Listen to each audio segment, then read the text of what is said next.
From the fight for a realistic minimum wage for workers to the politics of the Labour Party and the refinery wars that is shaking the nation, nothing is off the table. It's no holds barred. Today on Fireworks, we go beyond the picket lines and the protest chants to grill the very man that is in the eye of the storm, Comrade Joe Ajaero, President, Nigeria Labour Congress. I am a Shomomo Imodu. This is Fireworks. We put them under check.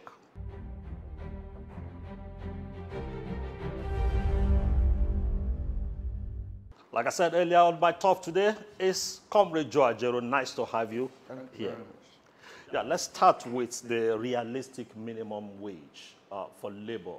We know labor is at the point of asking for a new minimum wage. This is very realistic.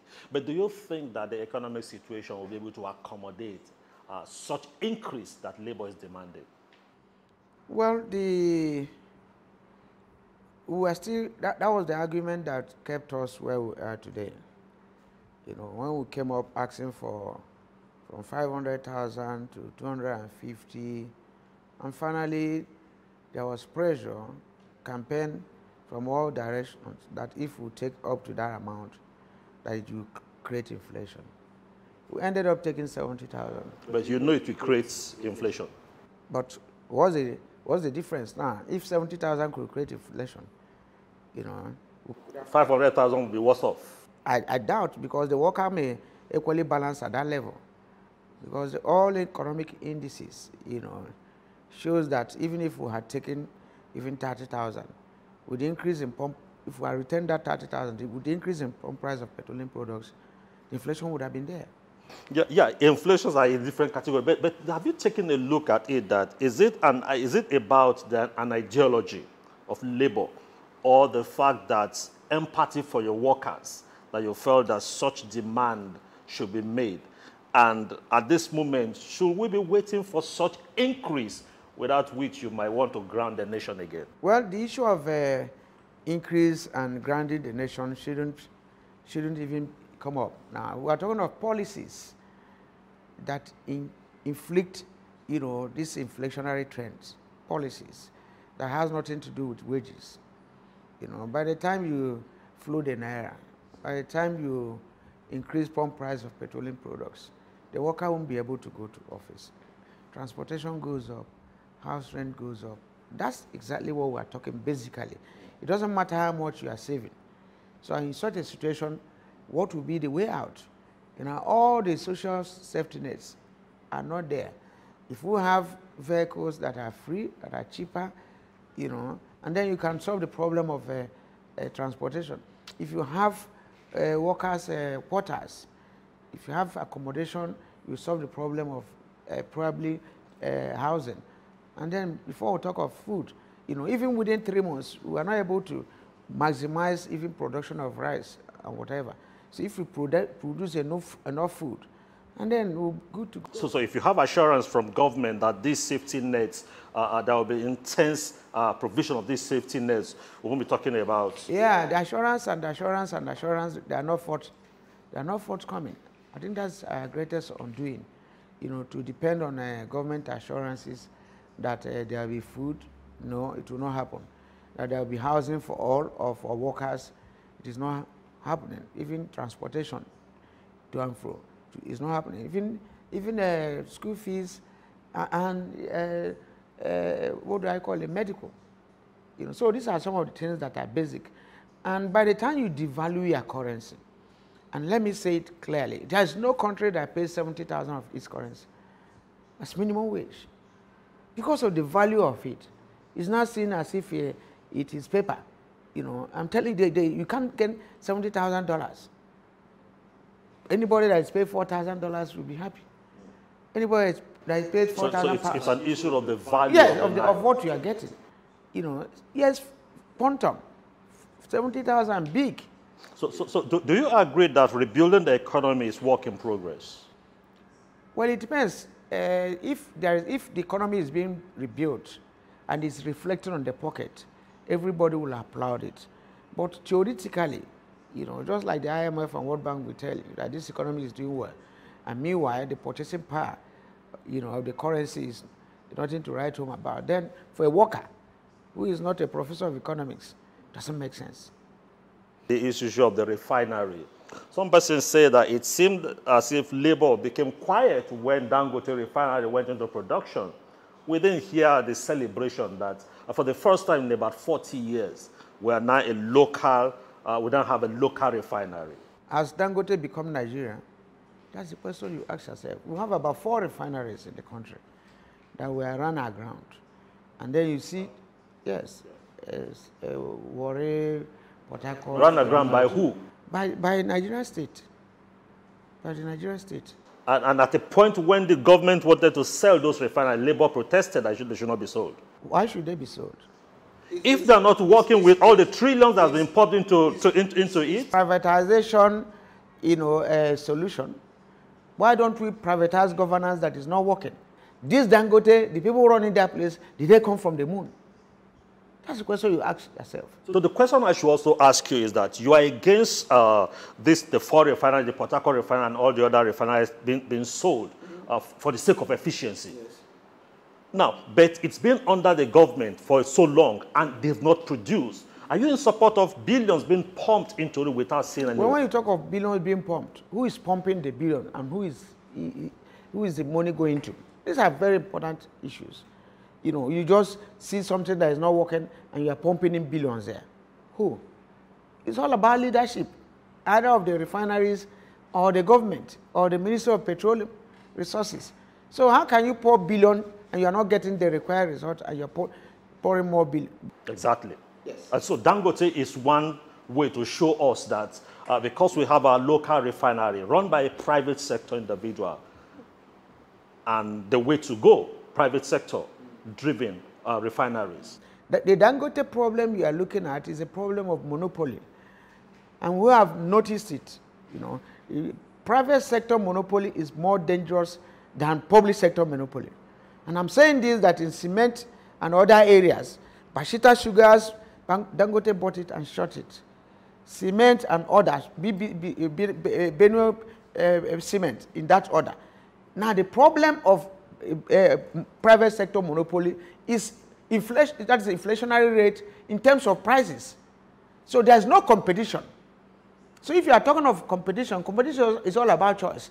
Why don't you allow refineries to compete with Dangote? For instance, let's go back to this refinery. You have your own union, the Pengassan, the Nupeng, that were in operation when billions was pumped into this government refinery. Was it given to them? What was their own reaction when they didn't see it? Oh, they have been kicking, they have been talking, but the money is not given to them. They are not the people that appoint managers in such places. They are not. They are workers. But have you asked your own people that are they comfortable with what was happening in those refineries? Why would they? They have been shouting on daily basis. So if you are given an option now as the Labour Congress president that choose between billions Nigerian money being sunk into this refinery that have never worked, that are not working, with a private consortium of individuals that are also Nigerians that will run it efficiently, which one will you choose? Which one is private consortium of individuals? Get good managers, they will manage it.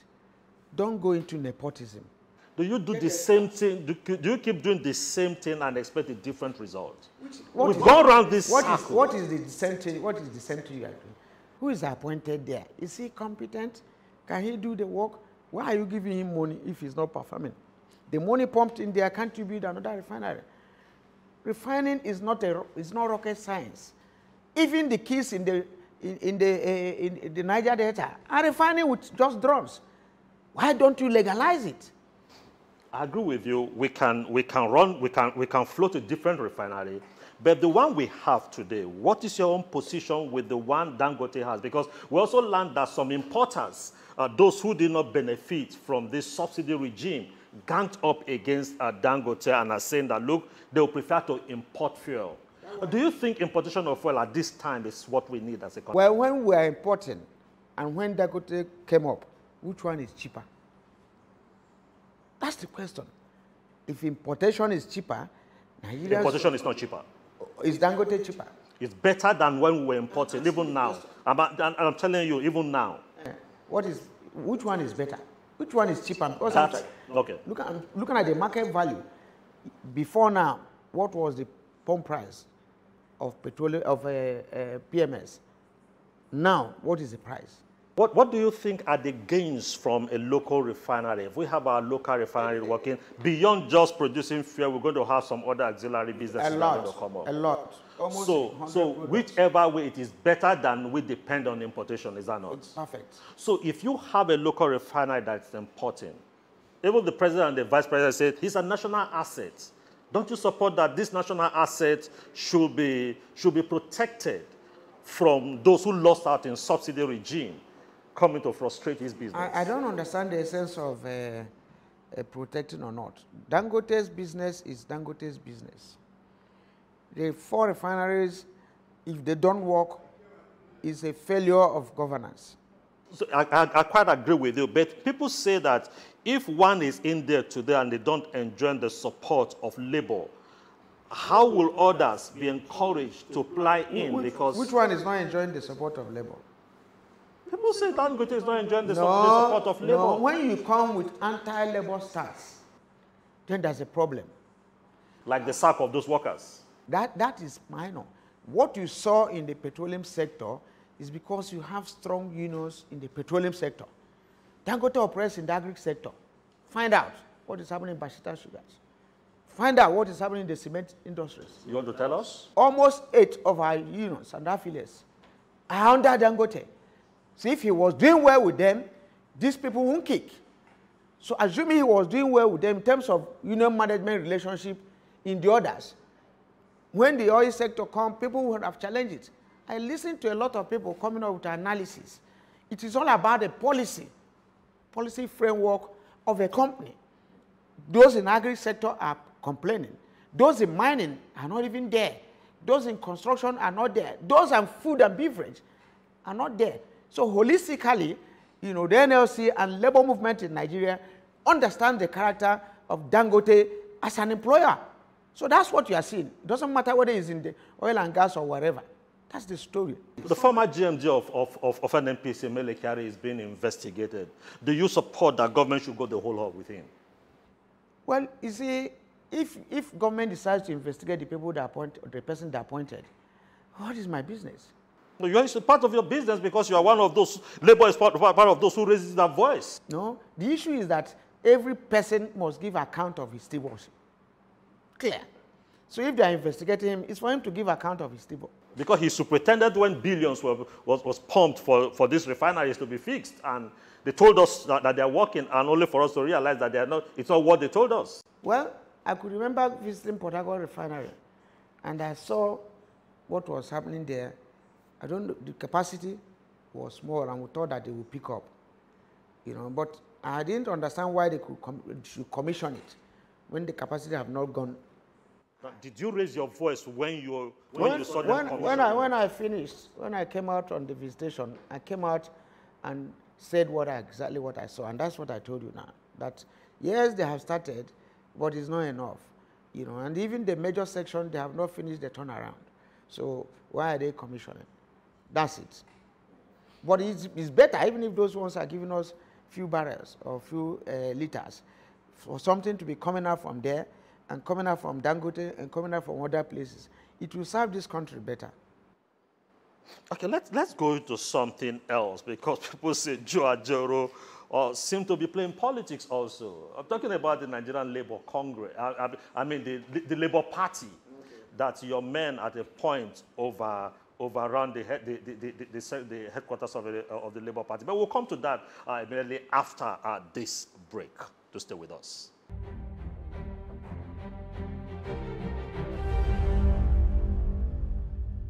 You're welcome back. Now, if you're just joining us, I've been speaking with Comrade Joe Ajero, President, Nigerian Labour Congress. We left off talking about the Labour Party and the position of the Labour Congress concerning the Labour Party. Now, you understand that members of your union are members of different political parties. So why is it like you are forcing them to belong to the Labour Party? What is your interest in the Labour Party? I don't understand what you mean by forcing. The same people formed the Labour Party during the time of Adams Oshomole. And there's no country that doesn't have the Labour Party, formed by the trade unions in that formed country. by Labour Congress, Yes. but it does not belong to Labour Congress. It belongs to Nigeria. There is no country. Today, in UK, the party in government is the Labour Party. About 5 years ago, that Labour Party in UK was occupying, their office was in the Teachers' Union office. All over the world, Labour Party, Workers' Party are formed by the trade unions. And I don't understand the level of illiteracy in Nigeria. Illiteracy. It is. Why are you bringing it Labour? Is lack of lack of knowledge. That is what happens all over the world. It's this a global position. So Nigeria is an isolation from the rest of the world. You mean that workers don't have the right to vote and be voted for? Is that what you are saying? Is that what you are saying? The leadership of the Labour Congress should know. That's what Nigerians are saying. Am I the chairman of the Labour Party? You are the chairman of the Labour Congress. No, fine. But am I the chairman of the Labour Party? So why did you want to shake over that? You should understand this. Because we formed it, the Labour Party... it's not your property. No, listen very carefully. The certificate of that Labour Party is in this office you are now, today, until tomorrow, even to the next 100 years. And that's the situation. It is the Workers' Party, formed consciously to protect the interests of the working people. Now, in the last election in 2023, some of the people that contested didn't buy the forms. Some parties were selling the forms for 5 million, 10 million. No worker has the right, has such amount to participate in politics.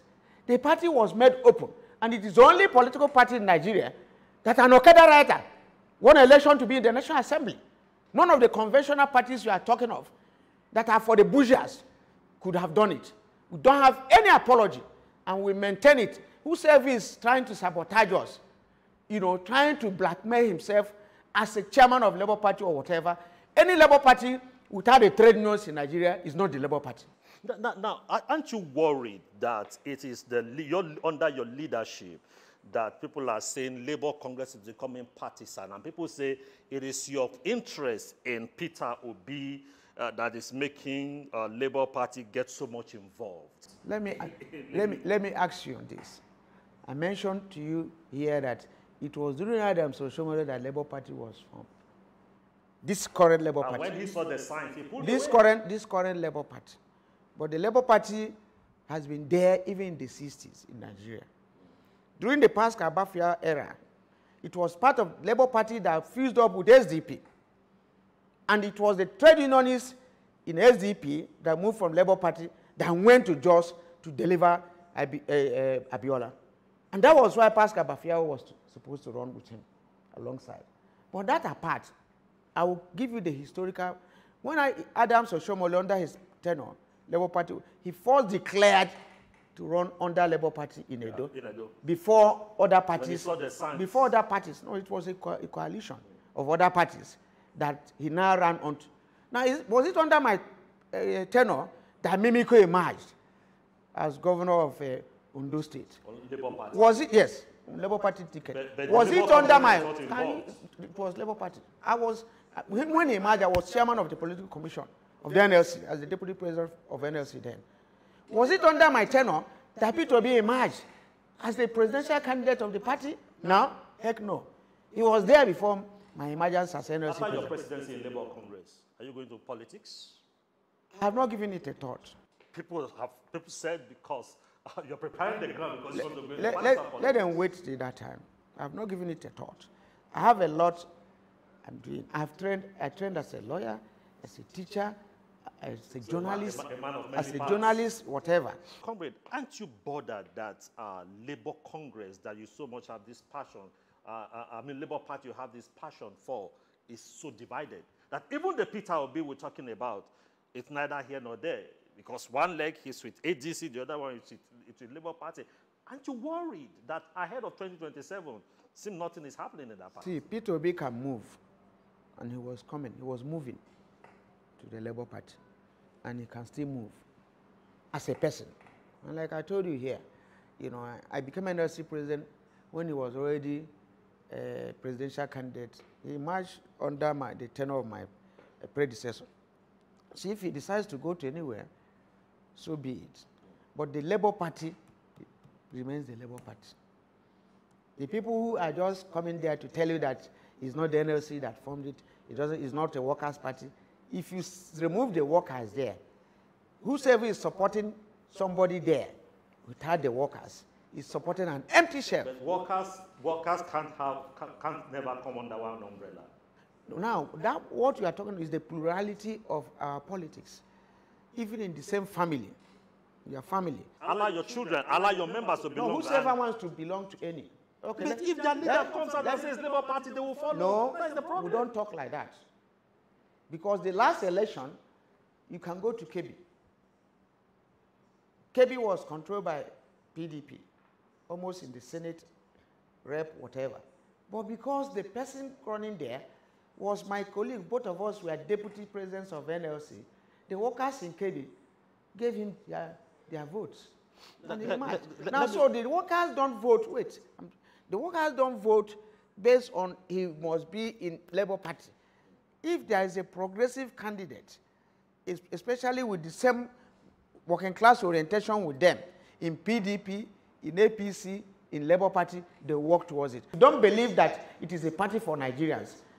So none. Nigerians come and play their role and live under that same umbrella with that ideology. And some of them have moved, and they are moving. So why are people breaking their heads? Let me quickly take you back to issue of trade unions again. Recently, Pengassan Lupeng granted the nation, and I think up till now, we're still paying heavily gas price because of this collateral damage it caused the system. Do you think that is the best way to approach when you're calling for strike for a particular thing, you grant the entire system? Do you think, with hindsight, that is their way to go? I think they wanted to start an action. They have not started an action. No, they have not started an action. Now, if you know that they have the capacity to inflict collateral damage, you should not wake up and sack some people. You should not wake up and refuse to obey the laws of the land. Now, if the Ministry of Labor had brokered a peace agreement, Dangote refiners has no right to act outside the law. So why not face Dangote? Why face the entire nation? They are not facing the nation. They face the nation. No, they work with their services. Because they suffered me, they work their suffered services. Every worker has the right to withdraw his services. And when you realize that, you be conscious. What they did was, oh, okay, you are punishing us, we will not go to work. And there is no law that can tell me that I must wake up and go to work. Because it's no longer master-servant relationship in law. And they are not slaves.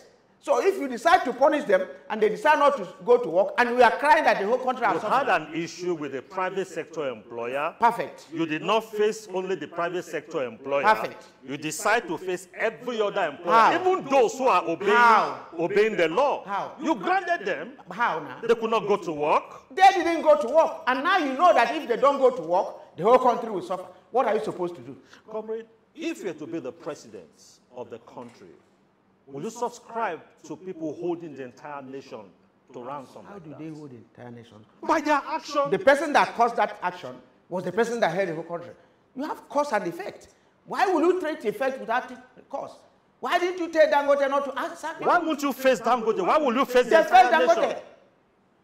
And it didn't affect you. Why are you crying? I will cry because Stop crying. I was not You part do of your own work. deal. You do, any day you fail to come out, Nigerians will suffer. If they don't pay you and you say, I will not go on air, that's the same effect. How do we rebuild this nation? Do we rebuild this nation by trying to tear down the pieces and pieces this nation? Who is causing the tearing? I'm asking you, you are a key player in Nigeria. And if Nigeria is in a critical situation, do you think calling your men on the street every now and then, Asu is there, Sano is there, Pengassan is there, everybody. And these are Nigerians. Is strike the only way to go? That is a sign of incompetence in managing government labor relations. Aren't you even scared of no work, no pay? Oh, no. It is the no pay, no work. I don't understand. Thank you. Now, if you take the issue of even as there was an agreement in 2009. And when you don't implement that agreement, ASU reacts by not working. And I want you to follow. When they are not working, you now say you will not pay them. Whereas it's you that... Because you cannot eat your cake and have it. Oh, fine. So who's eating the cake and not having it? Was government negotiating under duress? Did they sign agreement under gunpoint? Why would they finish? So if ASU now say, do what we agreed on, and you say you will not pay them, it doesn't work. Dan, you can't benefit from a bad system that you created. Let me go back to this last one, the Dangote issue. The problem is, you said his policies. You also raised the issue of possible monopoly. Now, Dangote being able to float his refinery, and for the first time, we commend him. For the first time in about 40 years, does he have your commendation? Yeah, when that happened, we commended him, but said we hope that the anti-union policies in other areas will not manifest here. Thank you so much for coming on my talk today. God bless you. Thank you. Appreciate it. Now, this is all the time will permit us to take on this episode of Fireworks. Now, until we come your way again next week on the same platform, I remain yours sincerely, Eshomomo Imodo. And just again, before you leave, go back to the YouTube channel and check the videos in there and get used to what we do on this platform. See you.